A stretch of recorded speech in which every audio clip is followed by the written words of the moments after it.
English podcast, and tech. I am Charles. Welcome back to the series. In the last episode, we met Gary Kildall, the man who built the first operating system for personal computers and who lost everything because of one missed meeting. Today, we meet the man who was in that meeting. The man who saw the opportunity that Gary Kildall missed and took it. His name is Bill Gates, and his story is one of the most remarkable in the history of business and technology. This is episode 14 of The People Who Built the Digital World. Let's begin. Today we have 10 key words instead of 8, because Bill Gates' story touches many areas of business, technology, and society. Listen carefully to each one. Dropout. A dropout is a person who leaves school or university before finishing their studies. Bill Gates dropped out of Harvard University in 1975, one of the most famous dropouts in history. He left to start Microsoft. Repeat after me. Dropout. Negotiate. To negotiate means to discuss something in order to reach an agreement, especially in business. Bill Gates was an extraordinary negotiator. When IBM came looking for an operating system, Gates negotiated a deal that made Microsoft the most powerful company in the world. Repeat after me. Negotiate. Monopoly. We learned this word in the last episode. A monopoly is when one company controls an entire market.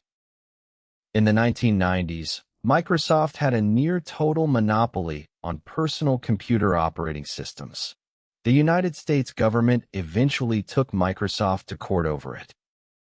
Repeat after me. Monopoly. Antitrust. Antitrust refers to laws that prevent companies from having too much control over a market, laws designed to protect competition. In 1998, the United States government filed an antitrust case against Microsoft, one of the most important legal battles in the history of the technology industry. Repeat after me. Antitrust. Philanthropy. Philanthropy means using personal wealth to help society, donating money to solve problems like disease, poverty, and education. Bill Gates is one of the greatest philanthropists in history.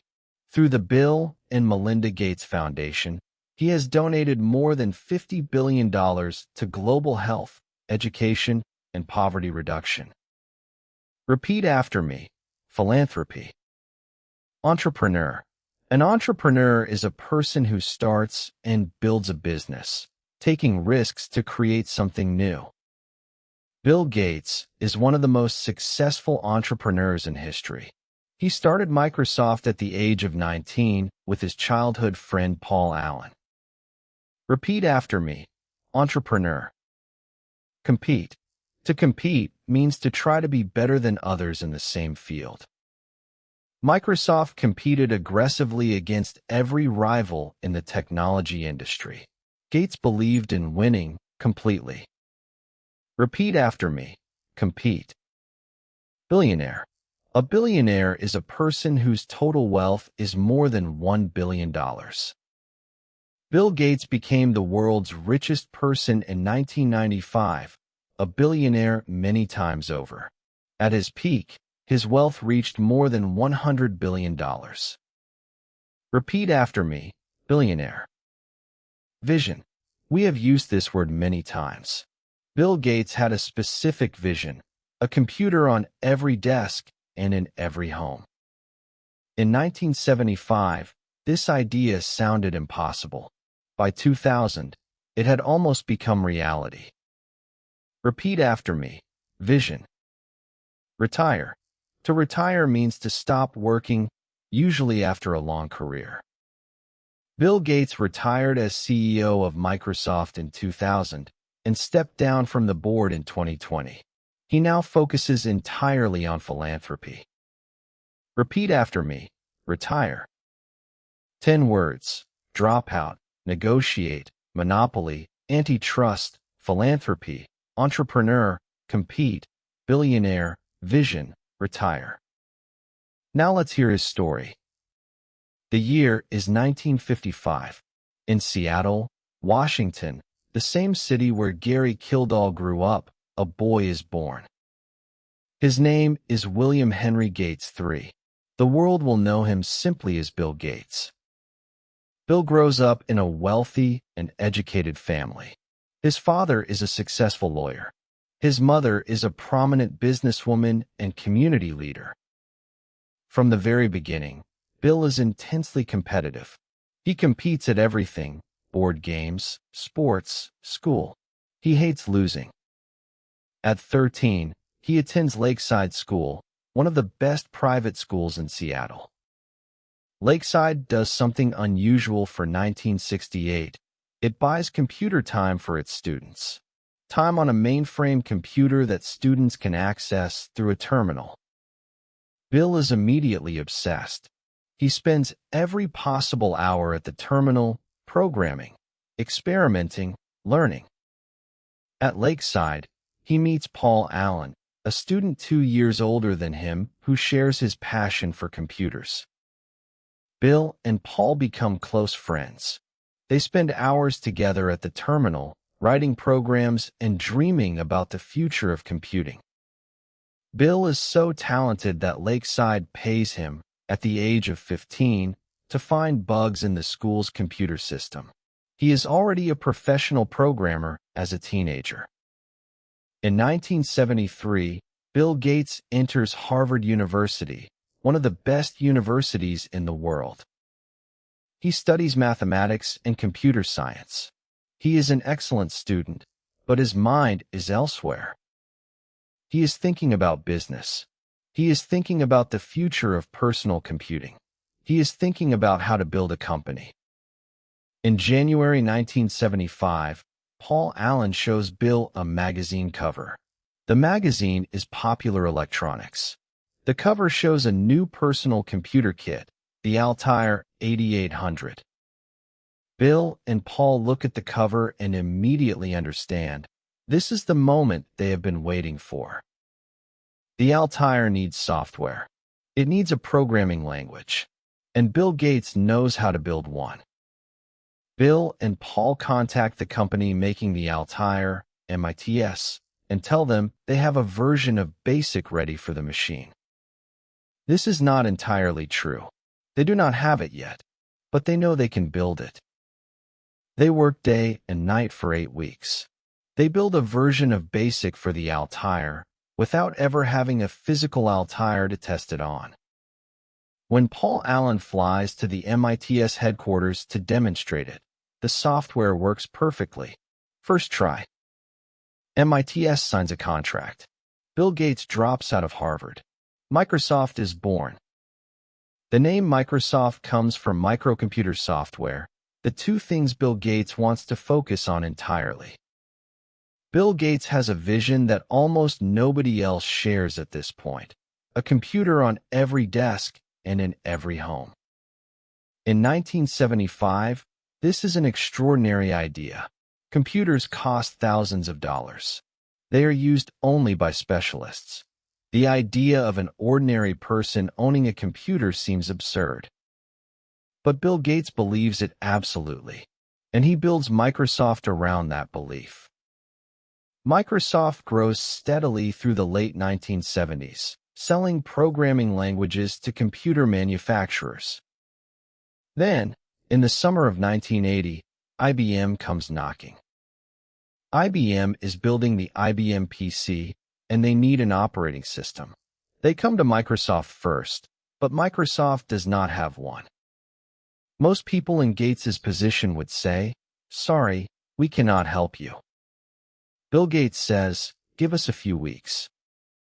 Gates then does something audacious. He finds a small operating system called QDOS, Quick and Dirty Operating System, built by a programmer named Tim Patterson. He buys QDOS from Patterson for $50,000, without telling Patterson that IBM is the potential customer. Then Gates negotiates with IBM. Microsoft will provide the operating system, renamed MS-DOS, to IBM. But, and this is the crucial point, Microsoft keeps the rights to MS-DOS. IBM can use it, but Microsoft can license it to anyone else. IBM agrees. They are focused on hardware. They do not realize that the software will become more valuable than the machine. The IBM PC launches in 1981 and is a massive success. Dozens of other companies immediately start making IBM-compatible computers, machines that run the same software. All of them need MS-DOS. All of them pay Microsoft. Microsoft grows from a small company into a global empire in just a few years. In 1985, Microsoft launches Windows, a graphical operating system that brings icons, windows, and a mouse-driven interface to millions of people. Windows becomes the most widely used operating system in the world. By the mid-1990s, it runs on more than 90% of all personal computers. In 1995, Bill Gates becomes the richest person in the world. But Microsoft's dominance also creates problems. The company is accused of using its monopoly power to crush competitors. In 1998, the United States Department of Justice files an antitrust case against Microsoft. The trial lasts years and threatens to break the company apart. Eventually, a settlement is reached. Microsoft survives, but its dominance begins to weaken as the Internet age changes everything. In 2000, Bill Gates steps down as CEO of Microsoft. He transitions to focusing on technology vision and strategy. Then he begins his second act, one that many consider even more important than the first. Together with his wife Melinda, he creates the Bill and Melinda Gates Foundation, one of the largest private charitable foundations in history. The foundation focuses on global health, education, and poverty. It has contributed to the near eradication of polio worldwide, to developing new vaccines, and to improving education in developing countries. Bill Gates has pledged to give away virtually all of his wealth before he dies. From a boy obsessed with computers in Seattle, to the richest person in the world, to one of the greatest philanthropists in history. That is the arc of Bill Gates's extraordinary life. Let's review today's 10 key words. Dropout, a person who leaves school before finishing. Bill Gates dropped out of Harvard to start Microsoft, one of the most famous dropouts in history. Negotiate, to discuss in order to reach an agreement. Gates negotiated the MS-DOS deal with IBM in a way that made Microsoft the most powerful software company in the world. Monopoly, when one company controls an entire market. Microsoft had a near-total monopoly on personal computer operating systems in the 1990s. Antitrust, laws that prevent excessive market control. The U.S. government filed an antitrust case against Microsoft in 1998, one of the biggest legal battles in tech history. Philanthropy, using personal wealth to help society. Bill Gates has donated more than $50 billion to global health and education through his foundation. Entrepreneur, a person who starts and builds a business. Gates started Microsoft at 19 and built it into one of the most valuable companies in history. Compete, to try to be better than others. Microsoft competed aggressively against every rival and usually won. Billionaire, a person with more than $1 billion. Gates became the world's richest person in 1995 with a fortune that eventually exceeded $100 billion. Vision, the ability to imagine the future. Gates's vision, a computer on every desk and in every home, seemed impossible in 1975. By 2000, it was almost reality. Retire, to stop working after a long career. Gates retired as CEO in 2000, and now dedicates his life to philanthropy. That is the story of Bill Gates, one of the most influential people of the 20th century. A boy who hated losing, a dropout who changed the world, a billionaire who chose to give it all away. Today's phrase to remember is a computer on every desk and in every home. This was Bill Gates' vision in 1975. Most people laughed at it, but it came true, and it changed everything. Repeat after me. A computer on every desk and in every home. One more time. A computer on every desk and in every home. In the next episode, we meet Steve Wozniak, the quiet engineering genius who built the Apple I and Apple II, and who gave the world its first truly personal computer. Your question for today in English: do you think Bill Gates deserves more credit for Microsoft or more criticism for the monopoly? What do you think? Write your answer in the comments. Both sides have strong arguments, so it is great practice for expressing opinions in English. See you in episode 15. This is Charles, and this is English Podcast and Tech.